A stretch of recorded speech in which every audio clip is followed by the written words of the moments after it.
ఈరోజు హైదరాబాద్ జిల్లా కలెక్టరేట్లో అయితే గెజిటెడ్ ఆఫీసర్స్ కావచ్చు, టీచర్ ఎంప్లాయర్స్ కావచ్చు, రిటైర్డ్ ఎంప్లాయర్లకు సంబంధించిన సమస్యలపై పెద్ద ఎత్తున నిరసన కార్యక్రమం అయితే నిర్వహిస్తాను. దీనికి సంబంధించి మనతో పాటు మాట్లాడడానికి అయితే దీనికి సంబంధించిన వాళ్ళు సార్ నమస్తే అండి. సో ప్రధానంగా ఏదైతే రిటైర్డ్ ఎంప్లాయీస్ కావచ్చు, టీచర్స్ వీళ్ళకి సంబంధించిన బకాయిలు దాదాపుగా ప్రభుత్వం వచ్చినప్పటి నుండి పోరాటం చేస్తూ ఉన్నారు. మరి ప్రభుత్వం ఎందుకు మరి దీనిపైన ఒక క్లారిటీ కావచ్చు, దీనికి సంబంధించిన నిధులు విడుదల చేసే విషయంలో వెనుకడుగేస్తూ ఉందంటే ఏం చెప్తారు సార్? ప్రభుత్వంకు చిత్తశుద్ధి లేదు. ముందుగా ప్రభుత్వం గత 2.5 సంవత్సరాలుగా మే 24 నుంచి మార్చి 24 నుంచి 2024 నుంచి రిటైర్మెంట్స్ మొదలైనాయి. అక్కడి నుంచి రిటైర్ అయినటువంటి వాళ్ళకి పెన్షన్ బెనిఫిట్స్ ముఖ్యంగా ప్రభుత్వం చాలా కుట్ర ఏం చేస్తుందంటే, ఒకటి వాళ్ళకి ఇవ్వాల్సినటువంటి డబ్బులు ఇవ్వట్లేదు, రెండోది ఆ ఇవ్వాల్సిన డబ్బుల్లో ప్రభుత్వ పక్షాన ఇచ్చేటువంటిది కేవలం 16 లక్షలు మాత్రమే ప్రభుత్వం నుంచి ఇవ్వాల్సింది. ఇది పిఆర్సీ రిపోర్ట్స్ ప్రకారంగా గ్రాట్యుటీ ప్రభుత్వం ఇస్తుంది. గ్రాట్యుటీ పిఆర్సీ 5 ఏళ్ళకు ఒకసారి పెంచినప్పుడల్లా గ్రాట్యుటీ పెంచుతున్నది. లేటెస్ట్గా లాస్ట్ పిఆర్సీలో 16 లక్షలు అనౌన్స్ చేసింది. ఆ 16 లక్షలు మాత్రమే ప్రభుత్వం ఇవ్వాల్సింది. మిగతా పెన్షన్ బెనిఫిట్స్ అన్నీ కూడా ఎంప్లాయీ తన సర్వీస్లో దాచుకున్నటువంటి జీపీఎఫ్ కానీ, టీహెచ్ఎల్ఏ కానీ, లీవ్ ఎన్కాష్మెంట్ కానీ, ఇవన్నీ ఆయన దాచుకున్నటువంటి డబ్బులే, ఆ ఉద్యోగి దాచుకున్నటువంటి డబ్బులే. వీటన్నిటినీ ఇవ్వకుండా గుండు గుత్త రిటైర్ అయినటువంటి వాళ్ళకు దాదాపు 50 లక్షలు 60 లక్షలు ఇవ్వాల్సి వస్తుంది కాబట్టి బడ్జెట్ లేదు అని చెప్పేసి అని అబద్ధాలు చెప్తున్నారు. నిజానికి 16 లక్షలు ఇవ్వాల్సింది. అది కూడా ఈ ఉన్నటువంటి అంటే మేము దాచుకున్నటువంటి డబ్బుల నుంచి కూడా ప్రభుత్వం వేరే ఖర్చు పెట్టుకుంటూ, వేరే పద్ధతుల కింద ఖర్చు పెట్టుకుంటూ ఇవాళ ఉద్యోగస్తుల్ని బాగా ఇబ్బంది పెడుతున్నది. దాదాపు ఒక 60-70 మంది చనిపోయినారు.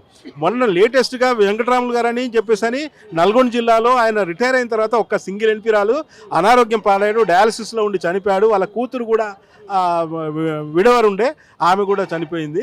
ఇట్లాంటి దయనీయమైన పరిస్థితులు 100 కోట్లు ఉన్నాయి. అంటే ప్రభుత్వానికి ప్రయారిటీ లేకుండా పోయింది. అందులో ఉద్యోగుల సమస్యలు తీర్చాలి అనేటువంటి ప్రయారిటీ లేకుండా పోయినది. ఎందుకోసం అంటే ఆ ప్రయారిటీలో కూడా అంటే ఎన్నికలోకి పోయేటప్పుడు మేనిఫెస్టోలో వాళ్ళు స్పష్టంగా సిపిఎస్ రద్దు చేస్తా అని చెప్పేసి అనౌన్స్ చేస్తారు.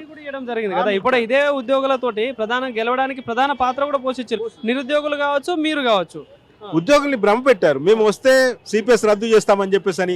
అప్పటికి 10 ఏళ్ల గవర్నమెంట్లో విసిగిపోయినటువంటి ఉద్యోగులు ప్రభుత్వం మారితే బాగుంటుంది అని చెప్పేసి అని ఒక మార్పునిచ్చారు. అయితే ఈ మారినటువంటి ప్రభుత్వం కూడా వెంటనే సరిదిద్దుకోవడానికి సమయం సరిపోదేమని చెప్పేసి అని 2.5 సంవత్సరాలుగా ఎదురు చూసినాం. అయినా సరే ఇప్పటికీ కూడా చలనం లేదు. నిజానికి ప్రజాస్వామికమైనటువంటి ప్రభుత్వం కాదు. ఎప్పుడైతే జేఏసీ నోటీస్ ఇచ్చిందో వెంటనే చర్చలకు పిలిచి డిమాండ్లన్నీ పరిష్కరించాల్సి ఉండే. ఇవాళ ఉద్యమంలోకి వచ్చిన దాకా కూడా చూసిన ప్రభుత్వం ఇది తొలి దశ ఉద్యమమే. ఇంకొంత ఉద్యమిస్తే తప్ప ఈ ప్రభుత్వాలు దిగిరావు. కాబట్టి ఉద్యమం ఒకటే పరిష్కారం. కాబట్టి ఈ ఉద్యోగస్తులందరూ కూడా ఉద్యమంలోకి రావాలని చెప్పేసి నేను డెమోక్రటిక్ టీచర్స్ ఫెడరేషన్ పక్షాన కోరుతున్నాను. ఈరోజు రాష్ట్ర ప్రభుత్వము ప్రజాపాలన అనే పేరుతోని తన యొక్క అధికారముతో వచ్చింది, ప్రభుత్వంలోకి వచ్చింది.